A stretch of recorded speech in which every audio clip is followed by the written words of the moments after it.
اللہ تعالیٰ میں واپس ہونے والے ہیں فرمایا ہے۔ راجعون کہا نا، انسانوں کے لیے اللہ تعالیٰ نے کیا فرمایا؟ انا للہ و انا الیہ راجعون، ہم اللہ کے ہیں اور اللہ کی طرف ہی لوٹ کر جانے والے ہیں۔ مطلب آپ کا جو راستہ ہے وہ ایسا چل رہا ہے اور اب ایسا ہونے والا ہے۔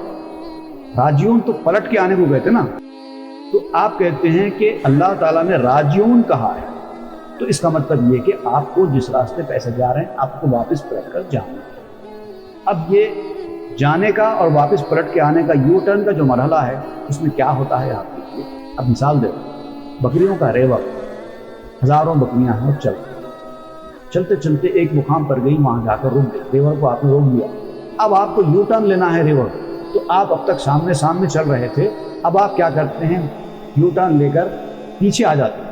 اب ایسے بکریوں کو پیچھے کی طرف لے جاتے ہیں اور بکریاں سارے پلٹ گئے۔ جب ریوڑ بکریوں کا واپس لوٹتا ہے تو آپ آزما کے دیکھیے کہ بکریاں چرانے والا جو پہلے ادھر تھا اب ادھر آ گیا۔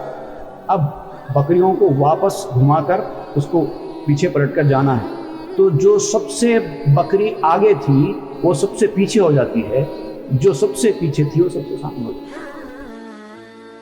یہ مثال دے کر آپ سمجھا رہے ہیں کہ دنیا میں جو سب سے پیچھے ہے، کیونکہ اس کو پلٹ کے جانا ہے، ہی راجعون والا مرحلہ ہے، تو جو پیچھے رہے گا وہ آگے ہو جائے گا، جو آگے رہے گا وہ پیچھے ہو جائے گا۔